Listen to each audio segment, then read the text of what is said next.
Hi guys, welcome to another beer review, and today we're going over to Brew by Numbers, and this is number 10, and this is a coffee porter, the Espresso Martini version, clocking in at 6% ABV, 330ml can, and this is brewed in collaboration with Climpson and Sons.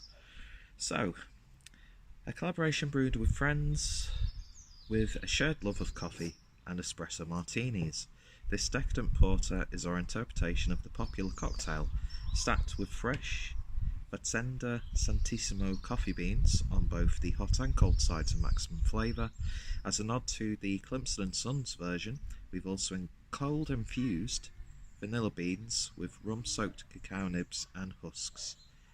Cheers. Best served at 10 degrees, contains coffee, vegan friendly. Canned on 10th of March 2020. It's now the 12th of April.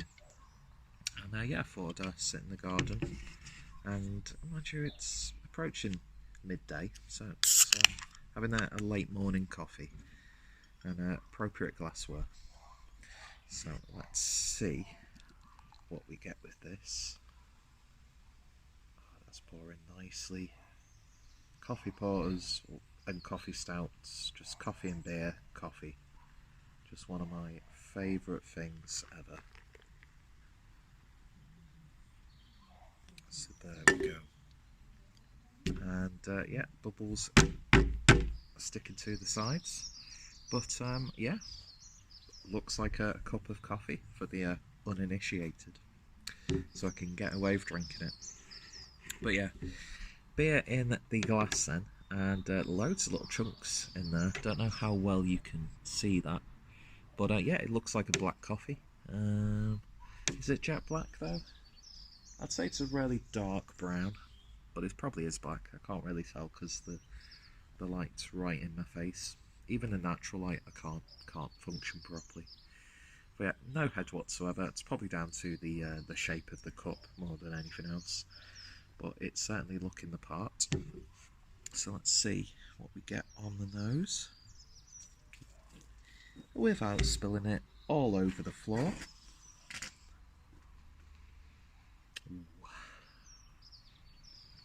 Well, you can tell first and foremost that it's a porter. Those cacao nibs blended with those coffee beans.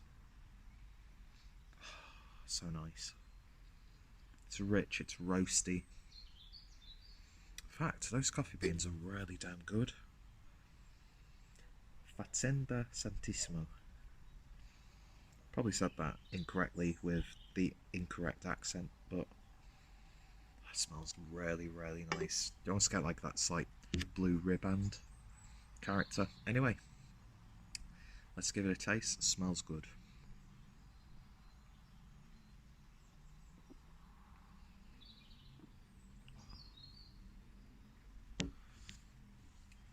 It's just pure coffee. That is probably one of the most coffee forward beers that I've ever had. So much coffee, it's almost got these like herbal tannic qualities. Very green tasting. Tell you what, that coffee sure as shit packs a punch. Yeah, it's almost like there's botanicals in there as well. And that's where that rum-soaked comes through. Did I actually read that before? Rum-soaked cacao and husks. Yeah, that's where all that botanical character's coming from. It's that rum. It tastes a lot heavier than it actually is. It's almost tasting like an imperial porter.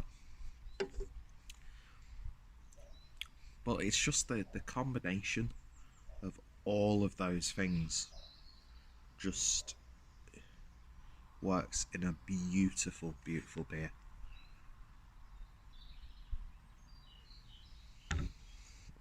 It's just a shame I've got a little bit of a puddle on the floor. No, not from me, from the coffee. It's quite a waste. But yeah, this is fantastic. It's rarely intensely coffee. So if you like your coffee beers, but you don't like where it's too much, you're probably going to find this a little bit harsh.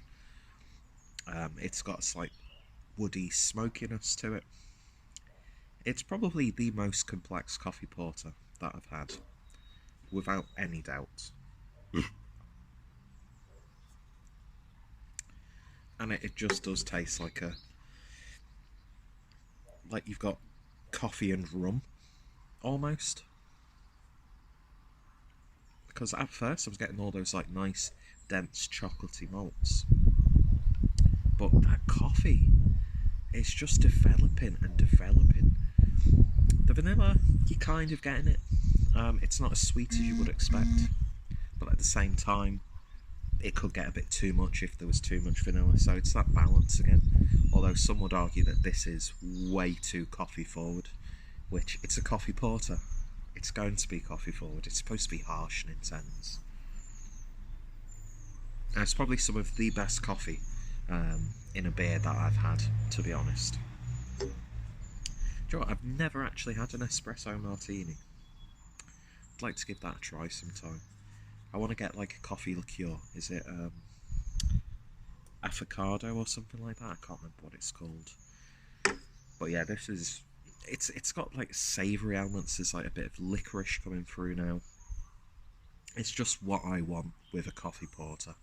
And it's probably up there with one of the best that I've ever had. And I'm not even bothered that the body is just sort of like on the medium level. Because some people are like, it's not heavy enough.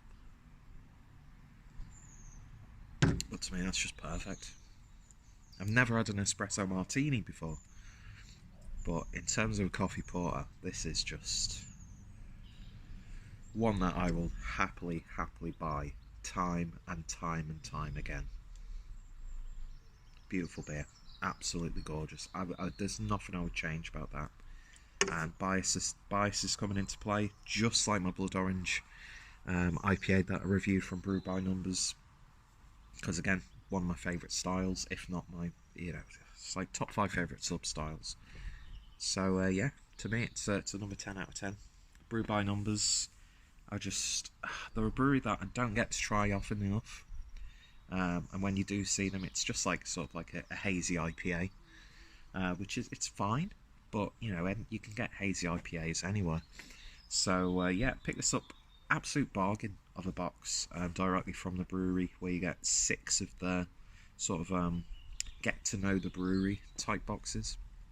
30 quid, free delivery. And I think by now, the beers I've had, I've got basically just 2 sours left. The box has paid for itself. It really has.